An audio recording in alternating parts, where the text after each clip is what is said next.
that location. 70 meters, 140. All right, we are now underway to our first Seep locale. No. As I have, not yet, Jamie. oh, not yet, I'm being told by our ROV pilot, but we're close. We're, Nav and I are talking that out right now. Roger that. As I have told many of you out there before, but I will say again, navigating across the seafloor with our system is complex. We've got to be coordinating the ship and our Sirius camera sled, which more or less hangs under the vessel, with our D2 ROV, which is tethered to Sirius, but because the tether is 30 meters or so and is flexible, it allows the ROV to rove within limits across the seafloor under Sirius. 70 meters, that means that we've got Let's to see, choreograph what's the these bottom look moves, like? the ship and Pretty Sirius, flat? along with flat. D2 We can carefully. But we're just about ready to go. This is the Okeanos Explorer.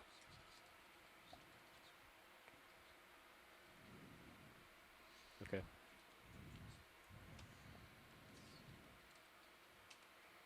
Okay. So do we want to move the ship relative to... Seems to be more snow in the water ROV's column bearing? this morning than there was yesterday. Yeah. You know, water is not quite as clear. There's our Holothurian. Palopatites, is that right? Is that what it is? Palopatites. Palopatites. Bob, thank you very much for that. Your knowledge of the Gulf, you, Mike, it's great. It's wonderful to have you on with us. It certainly makes our jobs easier out here. You're good for zoom rolling while he's doing that. We're going to get a close-up. A very, very photogenic holothurian, as holothurians go.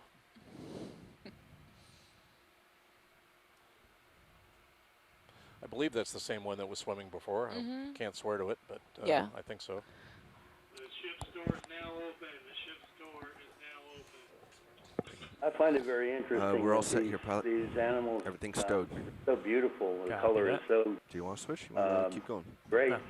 but not until we get there with our lights. We're pretty boring, probably, with no light. Well, it's you know, it's nice that we bring light to the party, because they're certainly nice for us. That's right. Yeah. Yeah, I'm always fascinated by that. We see an Swing array of arms. color down here, and I have to remind What's that? myself periodically that that's not the way they see each Swing other arms. when they see it all. No, not Stowed, at all. Manipulator I stowed. mean, why be so pretty, you know, until we get, they're just waiting You for us can to get keep there. control of the Yeah, lasers. it's. Okay. I think they know the public's out there, the human public, waiting for them. Robert Watch says this most is deep sea pilot. holothurians are bioluminescent. So if we Right. shut our lights Nav, off, do maybe we have he'd be somewhere to go? glowing. Well, Yep, you know, I we're, think we've about thought 70 about doing meters that away before, from our, actually seeing what the ambient first light is by waypoint. shutting all our We're lights down. just Certainly, if we discussing were how looking at hot fast we seeps, wanna that would be get there. It's something pretty we would flat, think about so, doing. it's up to you. Well, let's make a move on. We can go 0.2 probably. Yeah, 0.2. You got it. Are we now underway, gentlemen? Bridge, Nav. Yeah, we are. Yes, we are. Watch lead. We are organizing a ship move now, and we are about to get underway at 0.2 knots, which is a pretty good clip across the seafloor Yeah, so you drifted en that route to entire our way. first Seep Yeah. location. This is the Okeanos Explorer.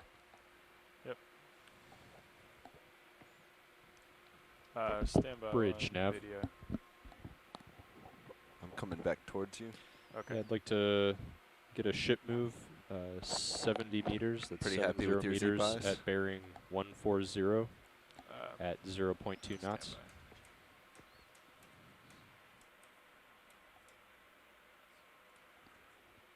Somewhere That's between it. Thank you.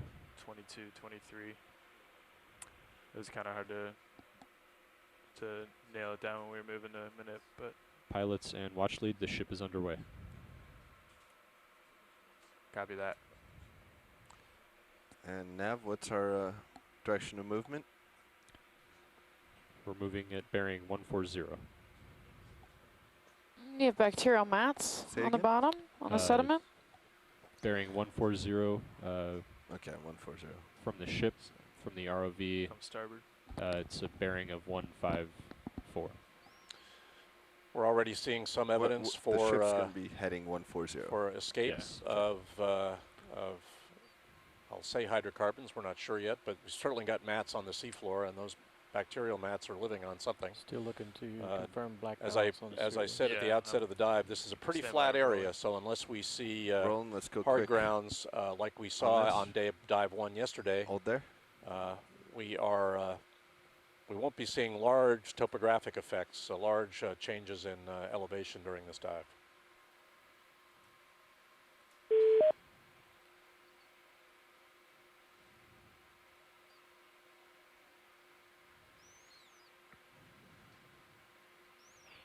All right. Let's come wide. See no bubbles. So I'll come getting 140 with you, Chris. Yep, sounds good. You're gonna come starboard. Yeah, ROV Nav, I think we can continue to the degree that you can. We'll stop and take a look, but let's start moving towards S1. Roger that, watch lead. We are currently waiting for the ship to get underway, so we're just making a quick stop, see if we saw anything interesting, and we'll continue motion. Roger that, thank you. Pilots, FYI, I just checked the steel camera and it is continuing to take steel imagery.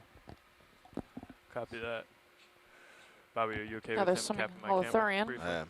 All Looks right, like there's go one ahead, in the Roland. distance as well.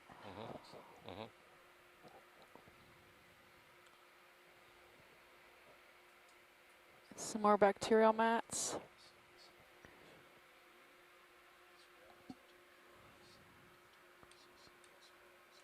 Restarting sonar. This is Bill Shedden's tennis. It's likely that we'll be seeing a fair amount of brine like we did yesterday, even more so because the salt that we see in the subsurface here is fairly shallow here. I'm going to come towards you. The amount and get of some of these gas turns and out. oil Not really moving upward, sure. though, How did that happen? makes it very difficult to pinpoint exactly where the salt is, but it's not too far away. Yeah, Bill, I know that we're spending our entire time on a high backscatter crest between a number of enclosed basins. So do you anticipate that at some point we might see brines along this crest? Yes, I do. Okay. Very typically we'll see brine associated with oil and gas seeps, and this is some of these bacterial matter. They're very likely responding to some of the brine as well.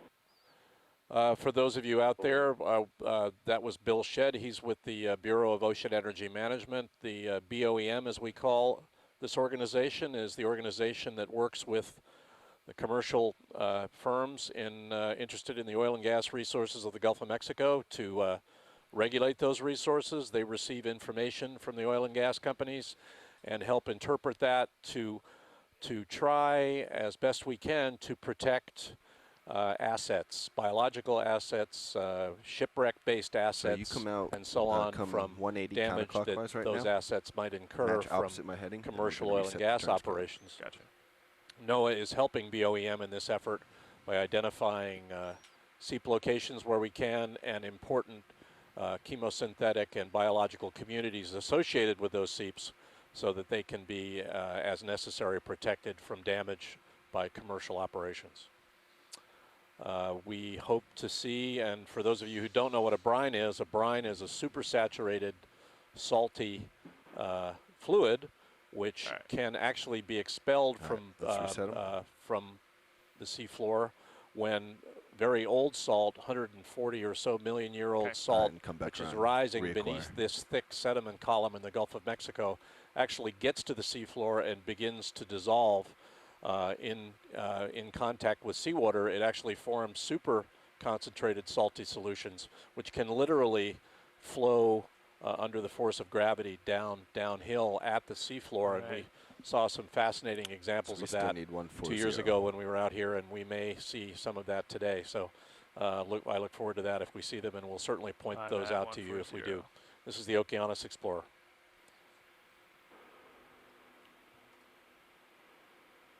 And Bill, there's one. Okay, good. I'm sorry. No, go ahead and chime in. I was going to say there's one spot in the Gulf of Mexico. It's a huge area that is under as much as 600 feet of brine. The salt is exposed at the sea floor and is dissolving and flowing downhill into this basin. And the Alvin, when it first went to it, tried diving in it, into it to see what was on the seafloor below the brine, and it didn't have enough weight, so it popped back up and was floating on a lake on the bottom of the ocean. Right. I don't know how many of you out there have ever been to the Dead Sea in Israel, but the Dead Sea is approximately 1/3 sodium chloride, and you literally can barely put your feet on the bottom of the Dead Sea without popping up. Beautiful, you can guys. float around in the Dead Sea without needing to swim. You can read a newspaper without getting wet, and it's fascinating. And similar things are happening here in the Gulf of Mexico. Go ahead. This is a crangonid shrimp or an armored shrimp. That place you were talking about was called the Orca Basin, if you remember. Right. In the Gulf. Yeah, that's correct. All right, let's come out. Well, I kicked up a little dust. It's about about 17 full blocks, and that's 9 square miles. So it's well over 100 square miles of brine that's filled up this basin. And as I recall, it's about like a mile below the seafloor, maybe below the sea surface, maybe? Yes, it is. Well, it's about 7,500 feet. So it's about a mile and a half down. There's a place at East Flower Garden Banks that's called the East Flower Garden Brine Seep, and it's only about 10 inches deep at the bottom, but it does collect in a basin similar to the Orca Basin, but on a much smaller scale, only about 60 meters across. But surrounded by bacteria and huge abundances of fauna that can tolerate some noxious chemicals, full of hydrogen sulfide and no oxygen. Yes, that's right. There's no oxygen in the Orca Basin, so there's nothing living on the bottom. Right. Yeah, but to me, living around the edges. Well, that's right. I mean, that's what I was about to say. I mean, it is fascinating, though, that biology finds a way. There are organisms that appear to, if not have an affinity for those areas, certainly appear to be able to coexist with them the way some organisms coexist with hot springs that would otherwise be noxious on land. So it's... it all seems to start with the chemosynthetic bacteria, usually sulfide oxidizing bacteria that form the base of the food chain in the same way that phytoplankton would elsewhere. Right. And some of the discolored patches that we're seeing on the seafloor now, we think are likely associated with bacteria colonizing an area. There has to be some form of nutrient flow at the seafloor for those bacteria to get started. But we certainly anticipate seeing more of that as the day goes on. This is the Okeanos Explorer. Looks like we have another holothurian right in front of us. And that's probably a track of that same holothurian, yes, on the seafloor? Yep. Looking at you 60 degrees, pilot. It's Miothura lectia. We saw him yesterday. The D2 ROV now is probably something on the order of 20 to 30 meters from our first suspected seep locality. And remember, we have a certain amount of uncertainty in that mark on the seafloor. So we'll be looking at our scanning sonars and so on and seeing if we are seeing any topography coming up. I assume that trail is from the holothurian behind it? Yeah, he is causing a trail behind himself. His drag marks. He's bioturbated the sediment behind him. Oh, and the 10-centimeter lasers are back. That's wonderful. Can we get right, so you are seeing, those of you who are not familiar with this, the D2 ROV can project lasers at a biological or a geological object on the seafloor. The spacing of those 2 points that you're viewing is 10 centimeters, about 4 inches. And it gives us a first-order view of Ron, let's view go of on and scale. get the track again. He's got a small shrimp next to him as well. See people. I agree with you, Larry. It's nice that the lasers are back. Nice to have you here, too. There's a view of the track. Larry Mayer is joining us. He's the director of the Center for Coastal Ocean Mapping at the University of New Hampshire. Lasers off, Larry and his colleagues have been doing a lot of estimation using acoustic techniques of the actual quantitative flows of gas out of the sediments of the Gulf of Mexico. And some fascinating new results are coming in, which are in the process of being published. Larry's asking, how long do you think it took for the Holothurian to make the track that we viewed? We I don't know what the advance rate of a Holothurian is. Bob, should be approaching the Bob Carney, do you want to let us know what that is? I would imagine a long time. Sonar yet. Not that I see. I don't think they race across the seafloor. A never meter an seen hour. one actually physically moving. About a meter an hour, Bob Carney is telling us. That's actually faster than I might have thought they go, but We that's have great. a Tina 4 right in the middle of the screen. Want the Tina You 4? can see his comb It's rose going to get into our light fluttering. too soon. Getting pretty close to our first suspected seep locality now. Pushing up, Chris. Still pretty featureless sedimented seafloor here. We are seeing some small targets in 140. So if you just go straight in out, our should be good. sector scanning sonar from I'll keep an eye on your sonar. our is that the D2 the D2 sonar. We're about 20 meters from our first suspected seep locale right now. So we should be coming over into view here. shortly. Going to push out to the right, to the trench that we see. See it off in the distance.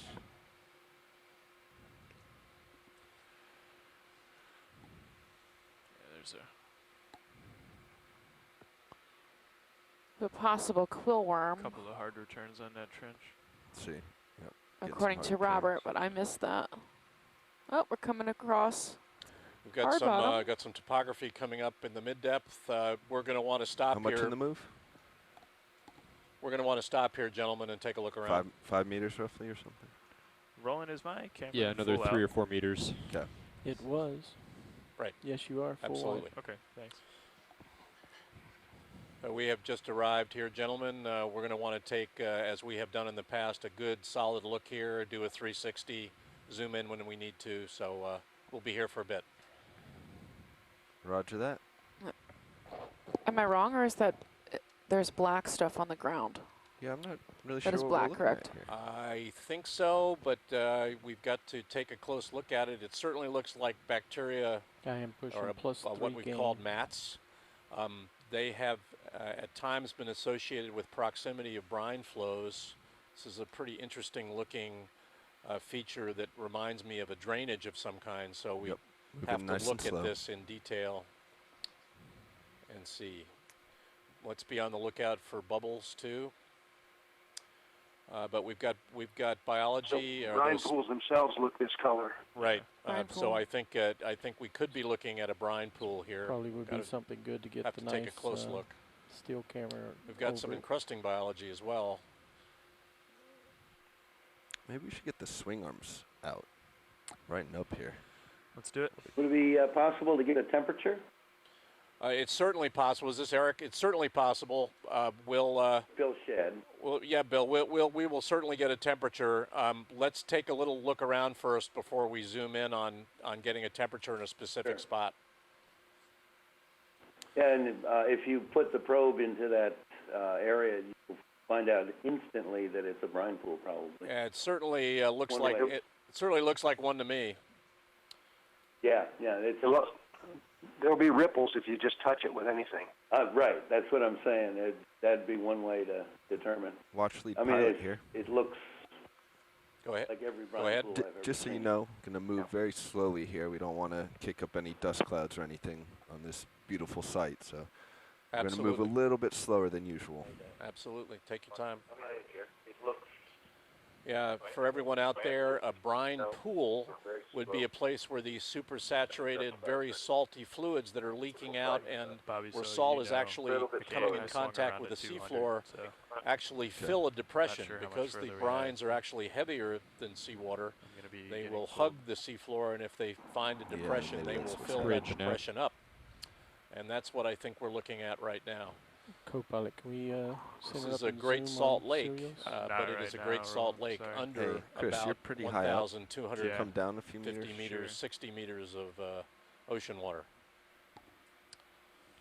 And as soon as we get a Bridge, little Nav. bit of a survey of this, Bill will we'll get the temperature probe out and take a look. Great. That'd be great. Yeah, Nav, let's work with Copilot to get us in a better position to check out this pool. Yeah, Sure. now you can go, Roland. Yeah, I think we want to get a sense of how big this area is.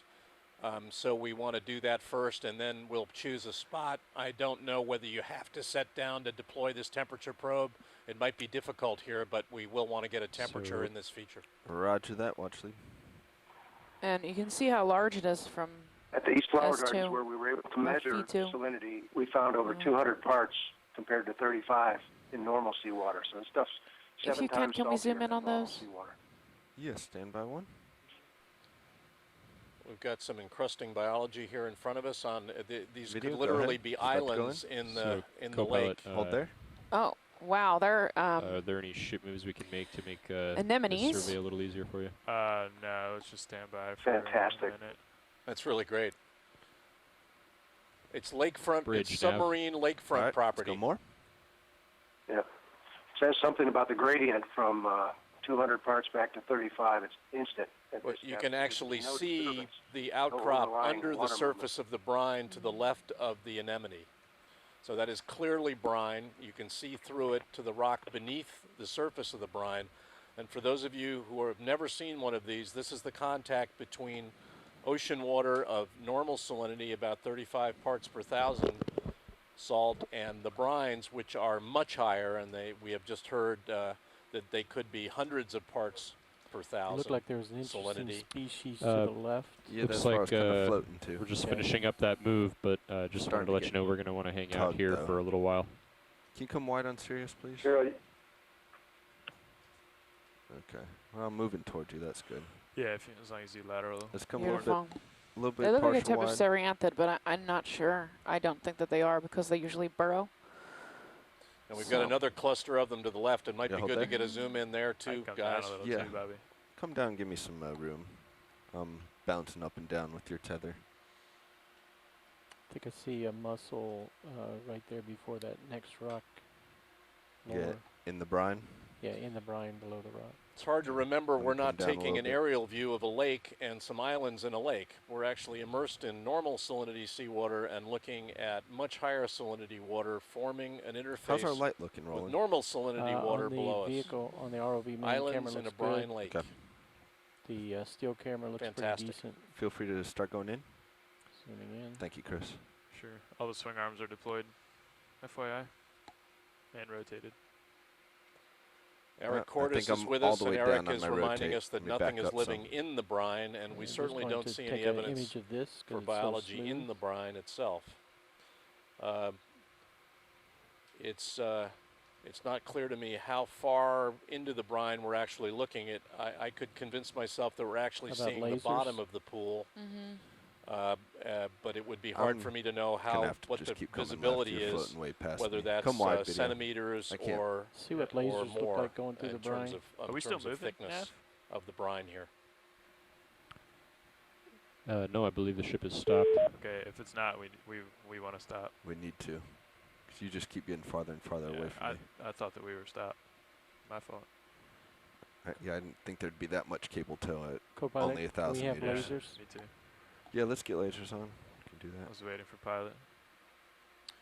Still have not seen any evidence for lasers are on escaping the- fluid, just above the but black. that may literally be meters away. We haven't done a Not really sure what that very is over there. large census of this feature yet, and those are hard grounds forming the islands in this brine pool. Again, Yeah, these you are just keep authogenic lateraling forward. carbonates That's a good that image form of as a result of ROV-HT2. the interaction of sediments with migrating hydrocarbon-based fluids migrating through the sediments. They form carbonate precipitates, which are quite hard, and they are almost certainly the reason that we're looking at high acoustic backscatter along this ridge. A lot of anemones along this feature. And concentrate on the tops of the outcrops. Watch lead so that you know. Sirius continued to drift a little bit, so we're going to bring the ROV closer, and then we'll get some nice close-ups of some features for you. Roger that. Thank you. Also, science, I think I'll take your stream 3 and put Oh, I've got Gorgonians. ROV-HT2. It shows another good aspect of the... Can we zoom in on the Gorgonians on the top of that rock? He's Yeah. Yeah, you're going to have to give me a color here, or shape. Not quite sure which, imagine the top trees. Yes, the corals. Yeah. Ready? Now, stand by video. Standing by. Looks like we've got a coral up on top of that hard ground. Yes. It could be Chrysogorgia from here. I'm not positive. We need to zoom in on it. Highly photogenic. An island with a view of the lake. A peninsula with a view of the lake. All right, video, let's start to go in.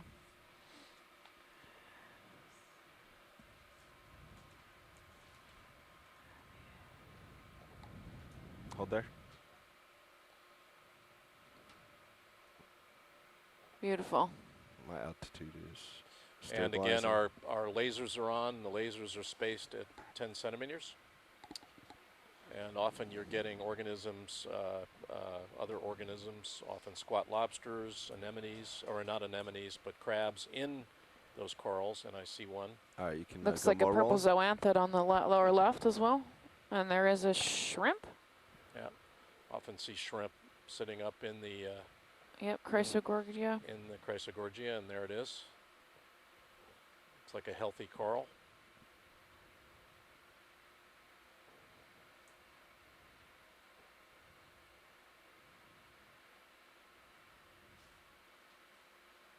Oh, camera. Very Come nice. partial wide. Very nice close up. Hold there.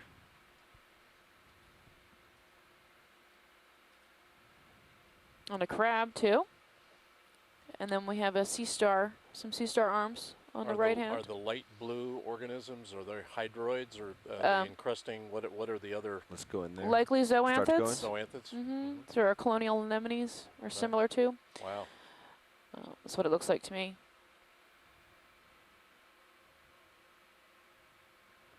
Anthothella is what. I think that they may be octocorals. Octocorals. Okay. Come wide, Roland. Instead of zoanthids. Anthothela. Okay. Can we hold that shot?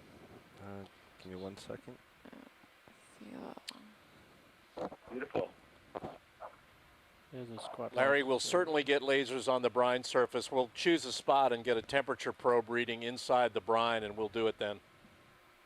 All right, go in, Roland. Very interesting texture to that rock.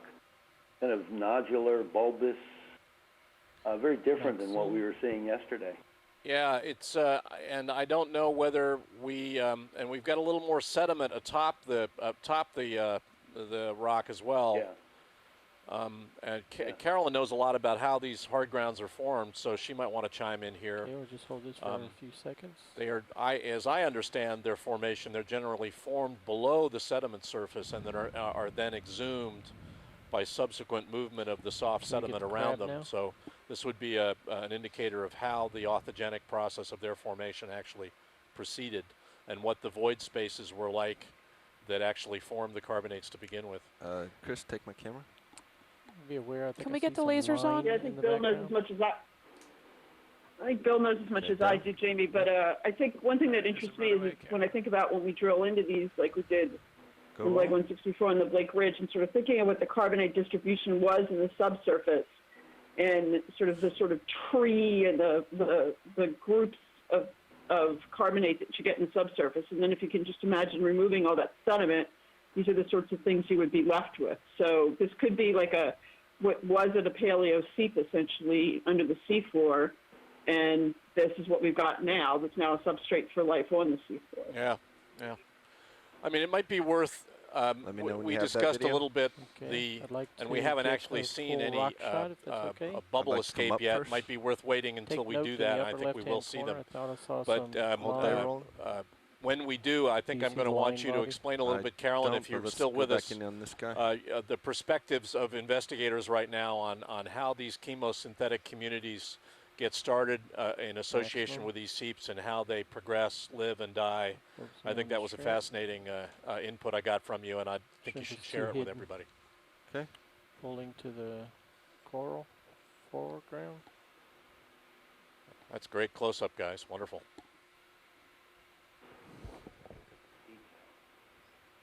All right, and let's come wide for the full walk. And then we'll continue on towards Sirius. Oh, See the lasers. line Thank coming you. off the lower left-hand corner? No, I don't. Way, oh, in the background way over there. Yeah, just make sure you're aware of it. That looks like it's under the brine. It's a great view right now. It shows you the depth of field of the D2. Yep. We can see the far edge of the brine pool as we're zooming back out. Really spectacular to think that we're 1,267 meters down, and we're seeing an underwater lake here of supersaturated brines and the biology associated with the beaches along this lake. Fantastic. Really nice clear water today too. Really good view. Jamie, we don't have a sense yet, do we, on the size of this? No, we haven't really gotten a chance to do a perimeter look. We will though. As long as we it's not infinitely long. Shallow seeps that I've looked at, there was a real high abundance of invertebrates down near the interface, but usually limited to a low diversity because of the toxic nature of the brine itself. But and a lot of them were maybe too small for us to see using this kind of a sampling technique. But it would be nice at some point to look down near that interface on some rock and see if there's some biomass down there. We're looking at the sector scanning sonar now for D2. Dave Wright, the ROV lead, is next to me, and we're looking from here to one edge, looks to be about 32 meters. So that would be looking to the upper left on the D2 view, the camera view that you're looking at. So it looks like we're about 30 meters from one edge of the brine pool, but we're coming up along one edge of that pool now. I'm also being told that we are seeing sheen on the surface outside the ship. Yeah, that doesn't surprise me at all. We've been seeing slicks along the ship here. Yeah, now for the last 2 days. Side, you might want to come up. Or at least so very nice, first. gentlemen. Yep. Nice pace, and we'll continue to look for a good spot. Another Chrysogorgia there. Out. See, you Looks can't like teach a a geologist Latin names. It is possible. Dynamics here from gas seepage that you don't see now, but might have happened in the past. Should start to see it. I hadn't seen mussels. Well, I guess we have seen mussels at the NR1 brine pool in the Gulf, associated with. Got a fish. Should be. You could be looking at how that brine lake is being fed. Those are small tributaries to the lake that could literally be where brine is actually forming as salt is actually getting close to the seafloor and is leaking slowly into the lake. Remember, the brine is denser than seawater and is capable of moving sediment as it flows. It's not too and tall. You are seeing some small tributaries to the lake as we look to the right-hand view there. You want another view? You want another zoom on those, Stephanie, on the left? Yeah, that would be great if they can. Let's get a zoom. It looks like we've got two more corals with a a star on the? Yeah, it looks like that same sea star we were seeing yesterday at Brzingid. There's your aft PTC if you want to use that. Squared up.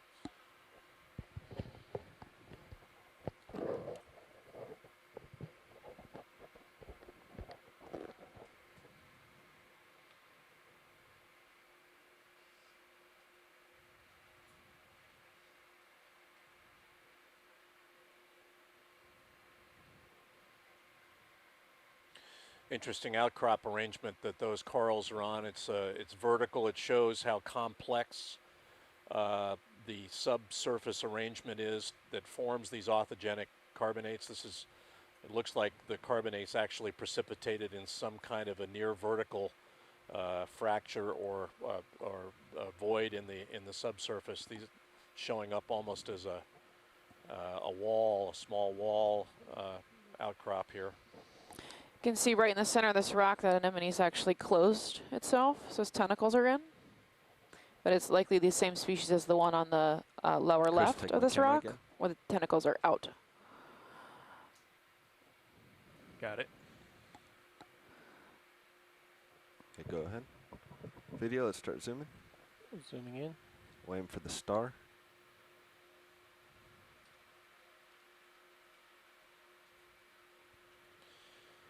Beautiful.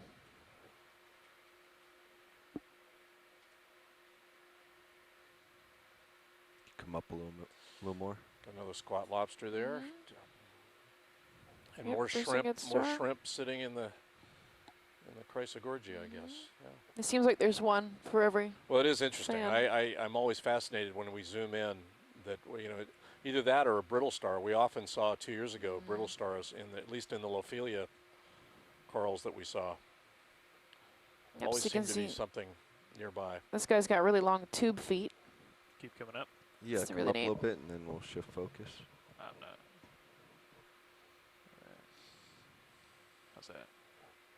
A small shrimp. Still going for the star? No, that's fine. Oh. What you have?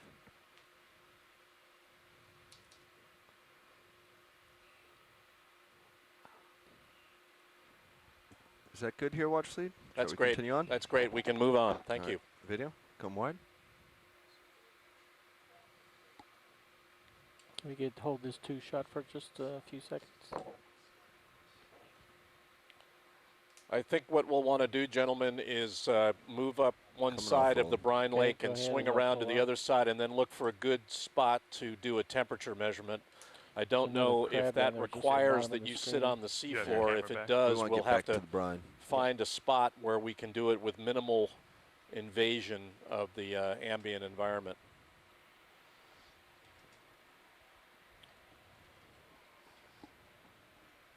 You can see the small channels that aim into the brine lake. These could be feeders, as I said before, of brine to the primary brine pool. And again, how this is forming is Come that up a bit. subsurface salt is getting to the seafloor, getting close to and actually touching the ambient water column and then dissolving, because the salt will do that when it touches salt water. And then the brine forms that, Dave. as a supersaturated fluid and will flow downward into depressions, There's a different nearby coral sticking depressions, up and there on that's the what we're right looking on at the here. stem. A depression that's been filled by brine. Could we zoom on that thing to the right-hand side, the upright thing sticking out from the That was the carbonate one. there? Yep. We Can got we it. zoom to the right, guys? Yep, we'll get it. Just don't want to move too quickly and mess everything up. On the island. On the island, do you see what I mean? Yep, sure do. We'll get it for you. Okay, great, thank you. There's so much more marine snow here today. It's like night and day from yesterday. Yeah, it's certainly there's certainly more, and I don't know whether that's indicative of local nutrient source. We've got a lot of sargassum at the surface. There's and you might be in the middle of some I kind of can get it spring from bloom here here if as you well, wanna huh? Yeah, I Stay just off need the it. pool. We're going to stay off the pool. I just Yeah. need to stabilize. Yep. You can go partial. But I suspect that that's playing a I don't know if role you're in thinking what we're about it, but already if you seeing do in auto terms of altitude differences over in the the coral pool, it might communities not here. do what you want it to. Yeah, we'll see. We'll see if I go swimming.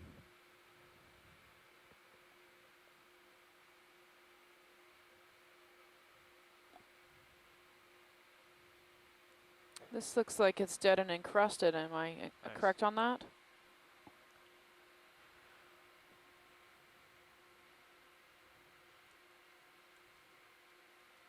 Looks that way. Yeah. There's also a shell on the bottom.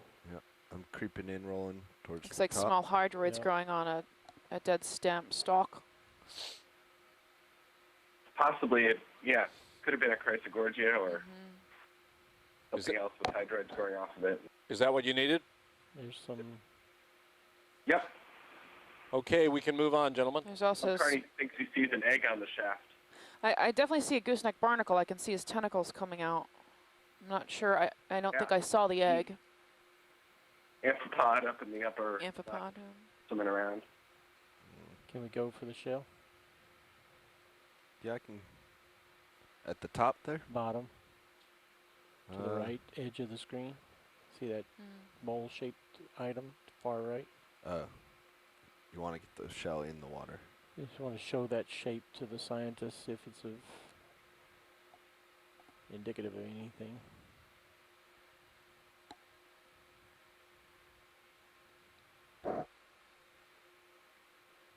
Yeah, it looks like a mussel shell.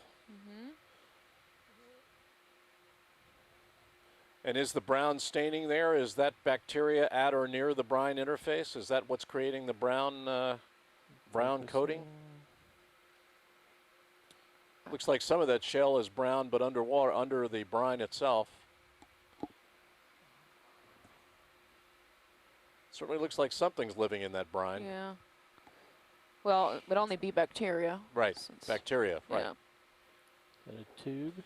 And we're hearing from Bob that it might be an iron oxide gel of some kind as well. All right, that's fair enough.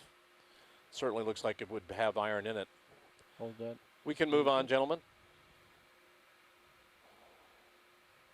And it could be precipitates from previous bacterial growth that just happens to still be there.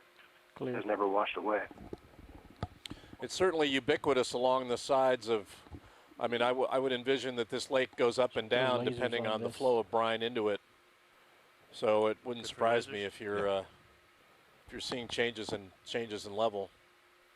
Certainly get changes in color within the lake, and I don't know whether that's just changes in depth or pool. I should say pool, not lake.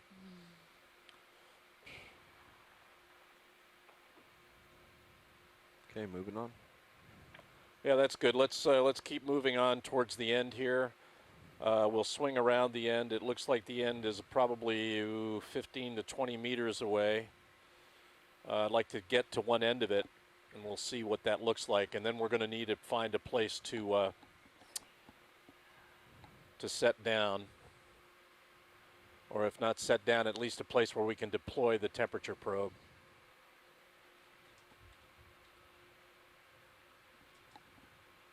If you see a spot. I mean, even right here we could do, but let's get to the end. Okay.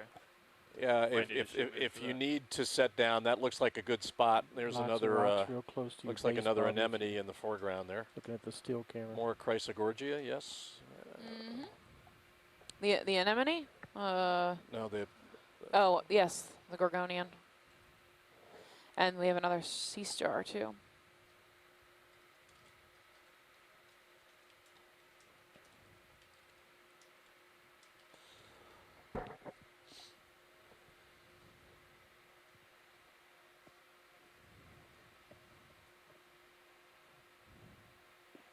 You do a quick zoom on the coral? Is that what you're doing?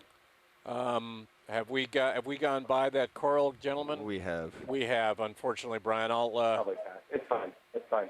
Nope, that's fine. My delay here. We're going to want to. Let's follow the edge of the brine. Let's do a zoom on that in front of us, center left. Looks Yeah, like the orange. Orange. It's definitely an anemone or a corallomorph from here. Fair bit of topography in front of us now as well. Some exhuming carbonate hard grounds. Yeah, let's get a zoom right there. Clearly beautiful. An anemone, and the lasers are on. There's two. Looks like there are two of them, yep. Stalked anemones.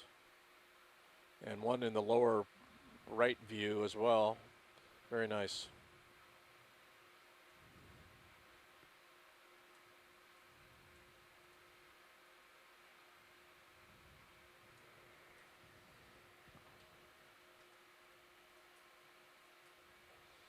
And if you pan down a little bit more, gentlemen, there was a third one. Okay, come wide, video. I'm bouncing here. That's why. Yeah, so that's a different species. Different, right, exactly. That's why I was bouncing. I was in auto altitude. Yeah. All right, let's go. Are we closed up? Yes, and there are some, looks like there might be some worms in the rock at the top of the screen. One went away. All right, So come wide, video, and let's get back to the brine pool behind us. So these orange anemones look like they might be a type of Liponema. I'm sorry, Zoanthid, and then the purple one is probably Liponema. Okay. But those are just guesses. It's hard to tell. Looks like we have another depression in the middle distance, but let's stay with the brine pool we have. I think we're getting close to the end of this one. They may be everywhere here. Got another fish in front of us there.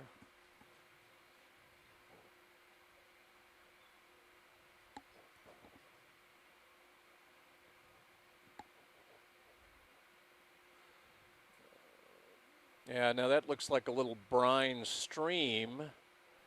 It looks like, and if we could get a zoom on that in the middle ground, it looks as though we're actually looking at one of the feeders for the lake, which would be in the lower right. That would be... I agree. That sure does look like... that looks like a little stream, a little brine stream. Flowing into the lake. Flowing into the lake.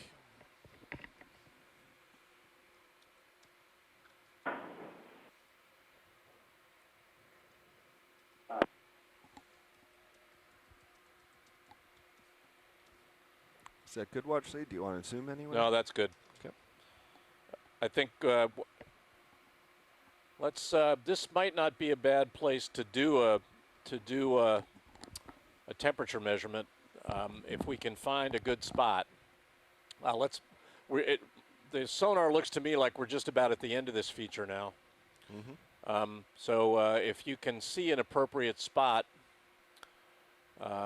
it would be not a bad place to see if we can get a temperature measurement in the brine itself. What do you think, Chris? I think if you rotate a little starboard, and hey, do you want to sit down? Yeah, I'm already down. The ambient temperature for those of you who are interested in that is about 4.45 degrees centigrade. Okay. Yeah, then I think we're... Chris, can we center and zoom on ROV? Sure. What do you think?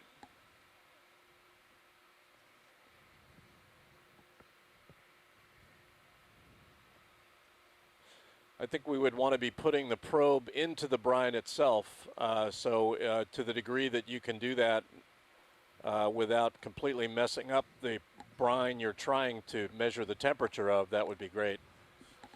Copy that. I don't know how possible that is.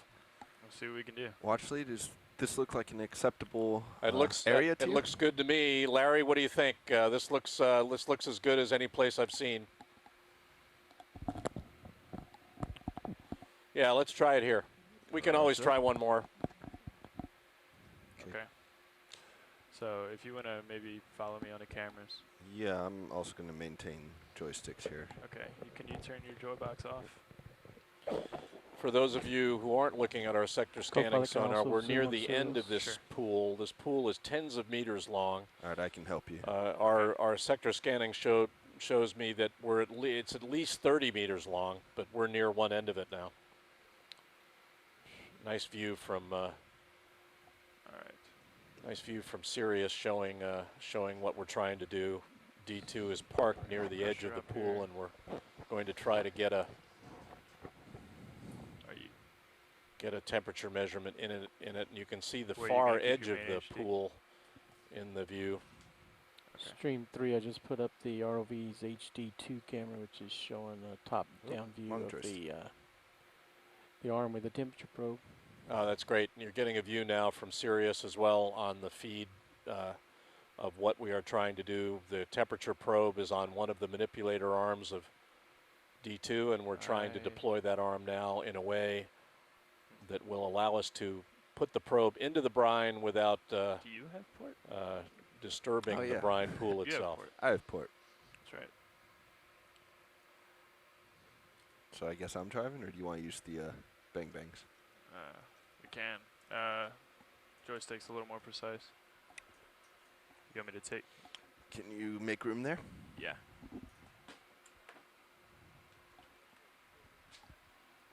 Bobby, can you also tilt the HD1 down? In a moment, Roland.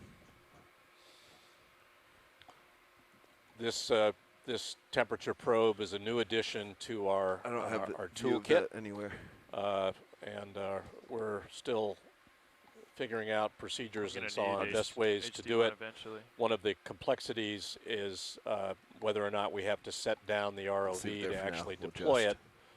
We're trying not to do that in this case because of the fragile nature of this pool seashore that we're next to. Starboard off. RPM. Pressure control 1800. That's good.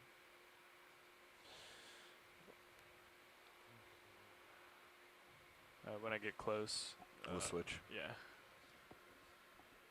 Actually, here, let's get it out a little further. Okay. I can watch up there and. That's good. You see any reason why I can't just go in from here? Yeah, just keep shouldering and elbowing. And it would be good to get a zoom in on the probe when it's encountering the surface of the brine, if possible. Yeah, so, so if you can bring it center screen, then shoulder. Yeah, let's do that. Center. Ah, there you go. It's like on feed 3. Now we're getting it. They have a zoom up. And the lasers are on, gives you a feeling for the scale of the probe that we're using. Again, the spacing of those lasers is 10 centimeters, about 4 inches apart.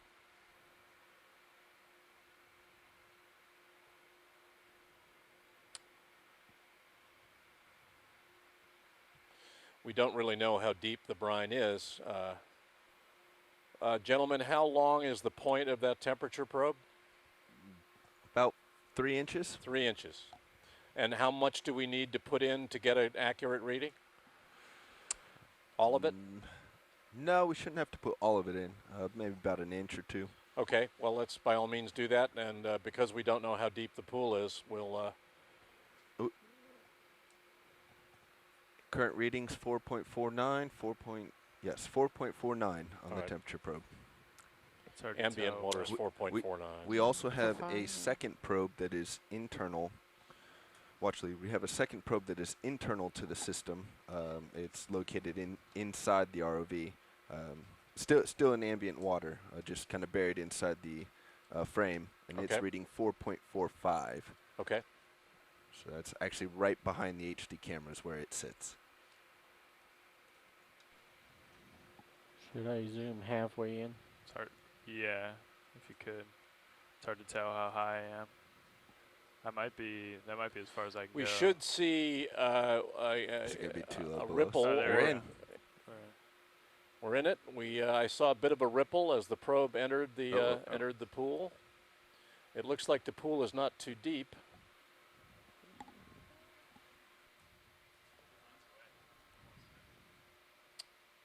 Well, we're in now, so I think we're gonna. What are we reading?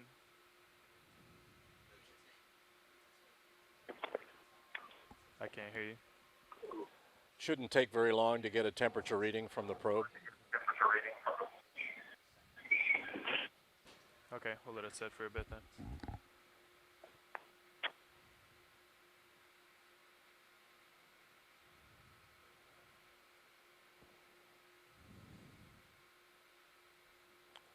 Permission to zoom in HD2.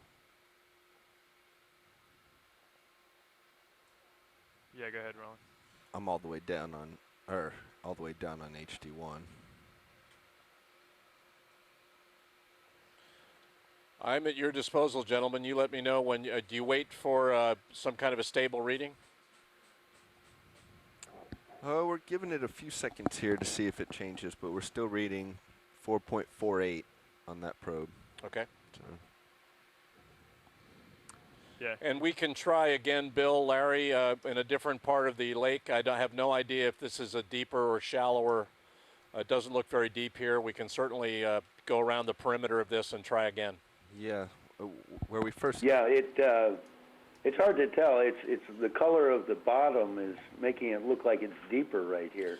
Yeah, I just hard to know whether that's just staining, perhaps related to former bacteria colonization or what. Certainly not much of a temperature anomaly here. Okay. Oh, was it? Yeah. Okay. 4.48, gentlemen.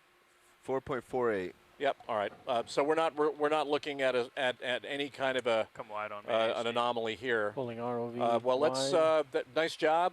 Go ahead and stow it, and we'll move down the other side of this pool. Sirius is partial. Roger that, watch lead. Where we first came upon this Jamie, I don't know if you pool, noticed those better area. Globules rising when that thing first hit the water, and then a little bit later. Yep. And now on the tip of that probe is some black. Did you see that? Yes. In the past, I've never seen it on brine pools per se, but we have seen oil seeps emanate as soon as we probe the bottom in other places in the Gulf. Now that's sinking, so it's not oil. But the globules that rose, I sort of wonder whether it was oil. Well, that's why I think it's worthwhile doing a pretty good perimeter search along this brine pool and looking for escape of fluids while we do that. Certainly, this was certainly one of the candidates we had for bubble stream anomalies in the water column, so we're not done looking here.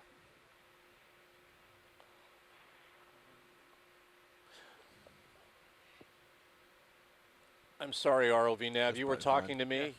What did you want to do? Oh, watch that. I was just saying that the first area of the brine pool we came across looked like maybe a better place to use the temperature probe. I think it'd be a little deeper. You were talking to me. Yeah, we can go ahead and move down the other side of the pool, and we'll find another spot. I'm going to disable the valve packs for now.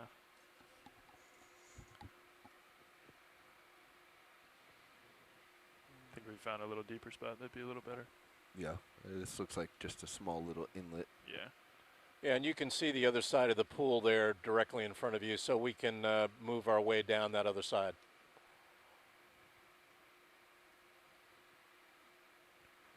So we should also think about getting a ship move down along this.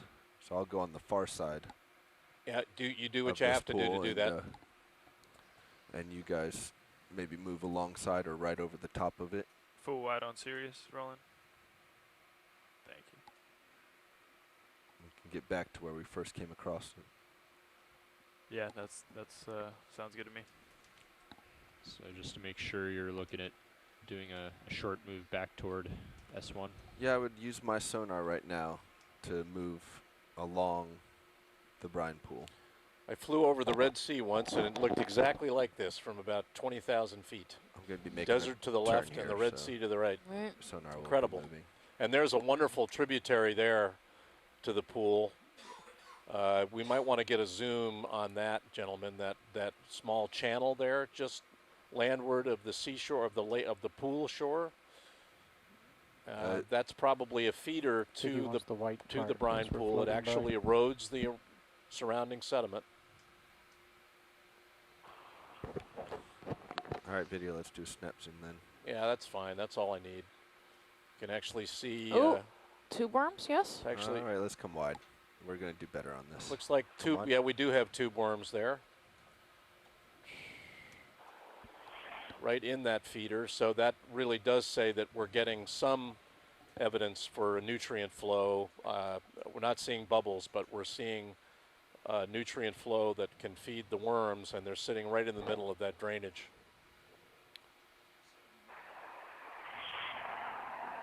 Jamie, it's Steve Giddings again. It's interesting to me how we're seeing the white, presumably Veggiatoa-type bacteria around some of these tributary areas, but not right up against the edge of the bigger pool. That seems to be more deposits of pre-existing or some previous, bacterial culture. Check to make sure this is all At right. the brine seep at the East Flower Gardens, we always saw white bacteria. It seemed like right up to the edge of the pool. Yep. Not just on the tributaries. They'll get it. They'll get it. Don't worry. This video, let's go. Chris, can you take my camera, please? Carolyn, the probe's about 3 inches long. I don't know how many thermistors are in it. We'll get it. We'll get it for you. Coming up. Certainly alive, those tube worms. It's the biggest cluster of tube worms we've seen in the 2 dives we've done so far. Yes, respiratory organs are out.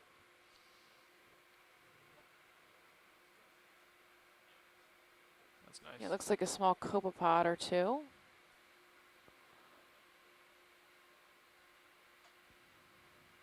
Lamellibranchia is the genus. That's great. Of these. Come up a little bit. Yeah, all right. And Alvinocaris, apparently. I did not see it. Oh, the small shrimp, yes. That's great, gentlemen. Thank you. Vinocaris.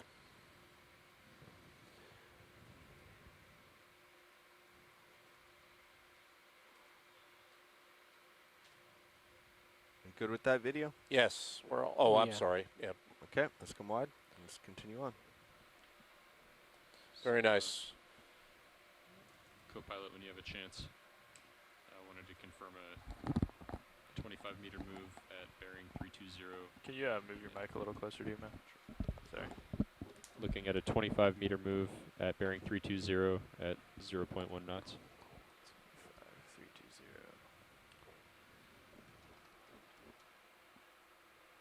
Yeah, that should be good.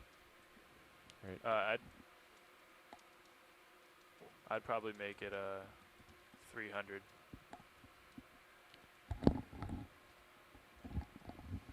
Because really, you just want to get Sirius in the right spot.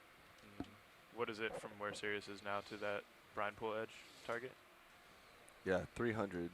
300 seems about. That's a great view now from down the edge of the okay. pool. Yeah, somewhere in there. Shouldn't matter too much. The tether can go to the other side of it, but. Shore side, if you could just check your mics. It sounds I'll like one call is it open. Sounds good. Getting some feedback sometimes. Bridge, nav. There's some, Yeah, I'd looks like like more to request a tube ship berms move, on this rock ahead. 25 meters at bearing 305. There's also something at sticking 0.1 out of knots. the brine pool. Not sure what those are. You see the small tubes? Yeah, we're going to need zooms on the tube worms dead in front of us on the outcrop, and another Video, zoom on start the to little go in. island to the lower right. Yeah, it looks like we've got. I can't say That what they specimen on the are, but left they got are it. really sticking good. out of the brine. Thank you. Corals that are no longer alive, perhaps. Maybe. Or a tube worm stalk. It's alive. It's hard to tell. It's alive. You can see some antennae or something coming out the top. Oh yeah, there is some kind of a feeding appendage at the top. It's a tube worm. You can also see spongy material underneath floating in the. Is that full zoom video? No, it isn't. That is. Yeah, it looks like it's growing on a rock right And you can see the at segments top. on the tube. Prognophorian is what's being suggested by Eric. Full zoom video? Yep, It there's is full his Can't zoom. hear you. feeding appendages are out. Yes, it is full zoom. Fantastic. Stephanie, what was that suggestion? Maybe we can get closer. Prognophorian, Come on. P-O-G-O-N-O-P-H-O-R-A-N. Pagonophoran. Oh, Pogonophorn. Thank you, Panog. Oh, It'll come there it out goes at some back into the point. tube. Someone will say it right. Is that pycnogonad? Yes. Let's go back in. Fantastic. Pretty stable here. What is that? That is really fantastic. They're really emerging from that brine. Can we see Yeah. that guy? Yeah, go in. He looks like a sea spider.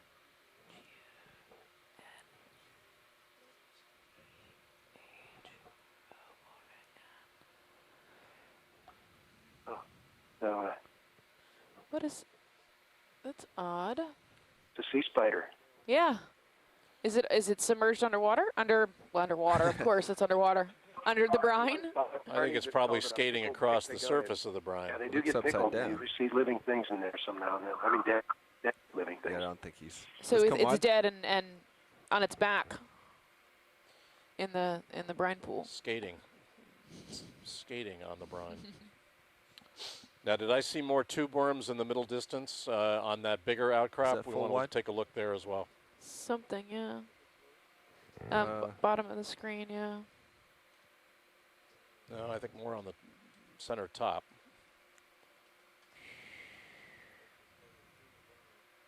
I think that's in the water column. That's not a mussel pile, is it? I don't believe so. Lower right? Nah, that's in the water column. I certainly see articulated dead mussel on the beach there, but I don't see any living mussels.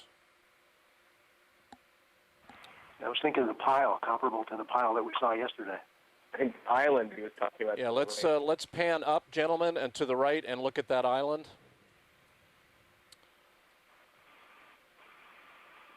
Yeah, that The big one. The big island, yep. We've got anemones there, and in the lower right, to the lower right of the anemones, the white encrusting organisms, we've got something else. Permission I don't know to whether zoom they're... Sirius, co-pilot? Go for it.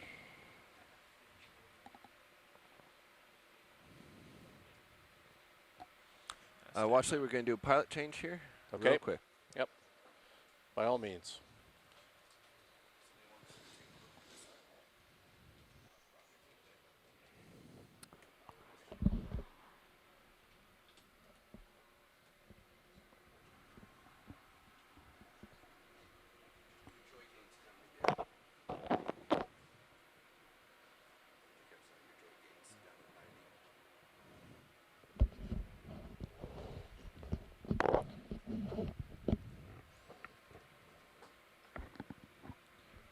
Pilot, did you copy Bobby? Joy gain down. Yep, okay. Roger that. Okay with that. Gentle. So note that white mucus stuff in the dark area. It sort of seems to be floating in the brine itself. I see it. Yeah, I want to get a good look. Might want to look under that initial overhang and then pan up. Looks like we have what could be tube worms there, alive and or dead. Okay, and then we've got anemones up on top, so. Roger that. Just getting dialed in here. Bear with me for a minute. Roger that. Patience is my middle name, except when I'm not. Must be very gentile here.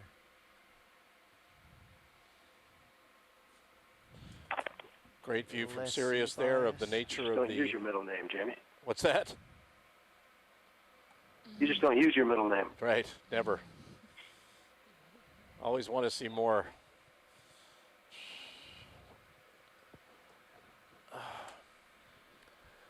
You know, the frustrating thing about these things is that you could spend all day here. You know, that's always what, come on something like this early in the day and you're tempted to just live down here. So much to see. Just so you know, Dave, I think Sirius is leading the ROV in the ship move currently. Okay. I think he's either over top of you or past you in this move. All right. Because he's co-pilot's still getting situated there, so I'm gonna hang here. There's a lot to see in that one outcrop. Large cluster of tube worms. Yeah. And 4 or 5 anemones of at least 2 species.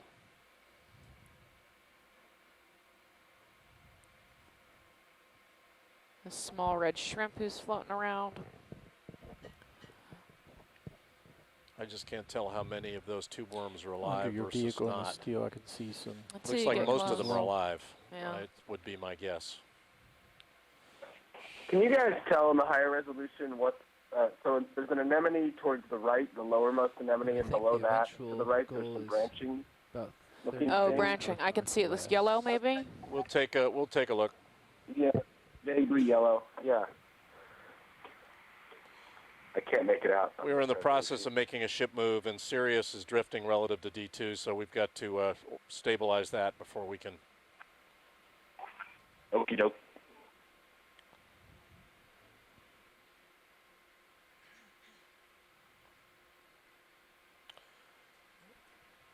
Always have to remember we've got 1,200 meters of wire out below the ship, and the wire is the tail that wags the dog here.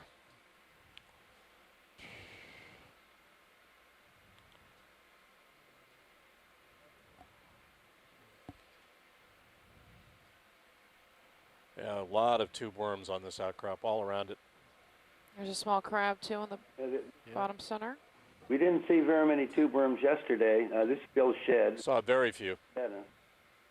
Yeah, and so this is the biggest clump we've seen. Absolutely. In the last 2 days.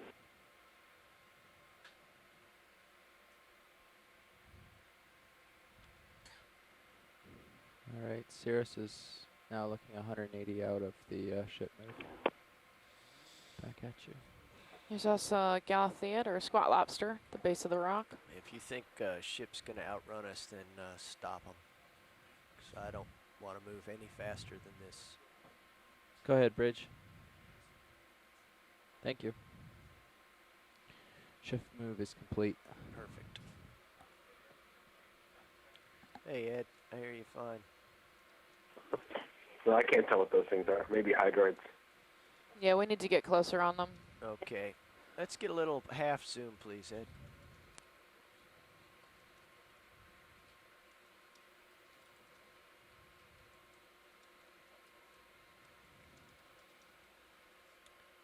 Okay, Steph, what's the first object of interest here? Just right to the left, the lower left. There's like a branching yellow. Got it. Okay.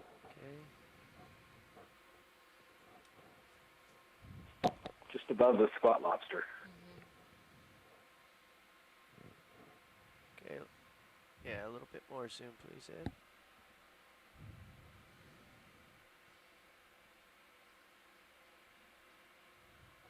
Clump of hydroids, possibly.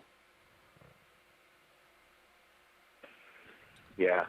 Let's push a little tighter. Most likely.